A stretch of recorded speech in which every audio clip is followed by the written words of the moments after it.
ছোটবেলায় অনেকেই শিখেছি, পড়েছি, মুখস্থ করেছি 130 ফরজের কথা।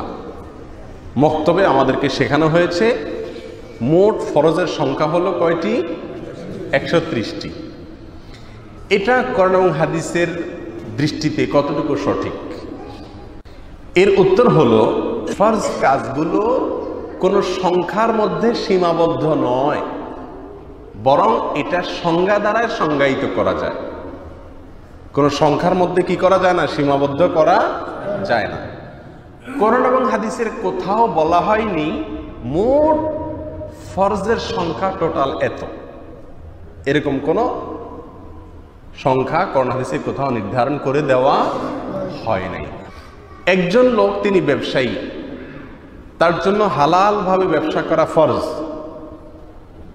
একজন লোক বেকার, এই ফরজটা তার উপরে বর্তাবে না।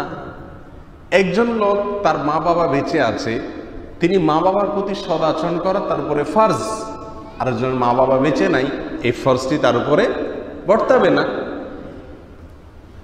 একজন নারী, তার স্বামী আছে, তিনি স্বামীর নির্দেশ মানা তার জন্য ফরজ বা ওয়াজিব, কিন্তু আরেকজনের স্বামী নেই, সেটা তার উপরে বর্তাবে না। এভাবে আমরা যদি এক এক করে দেখি তাহলে দেখব ফরজ এটা ব্যক্তির উপরে ভ্যারি করে। কোন কোন ব্যক্তির জন্য ফরজের সংখ্যা একরকম, আরেকজনের জন্য ফরজের সংখ্যা আরেক রকম। সবার জন্য ফরজের সংখ্যা সমান না। অতএব মোট ফরজ 130টা, এটা ভুল। কোরআন হাদিসের বিশুদ্ধ দূরের কথা, কোনো জাল হাদিসেও বলা হয় নাই টোটাল ফরজের সংখ্যা 130টি। তাছাড়া 130 ফরজের মধ্যে এমন কিছু ফরজের কথা বলা হয়েছে যেগুলো আসলে কি না, ফরজ না। আবার এমন বহু ফরজ আছে যেগুলো সেখানে ঢুকে নেই। যেমন পর্দার কথা, 130 ফরজের ভিতরে পর্দা করা ফরজ, এই কথাটা নাই।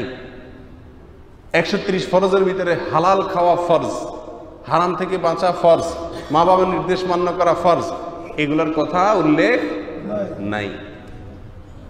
তাহলে 130 ফরজ এরকম বলে ফরজের সংখ্যাকে সীমিত করা, নির্দিষ্ট করা, এটা সঠিক না।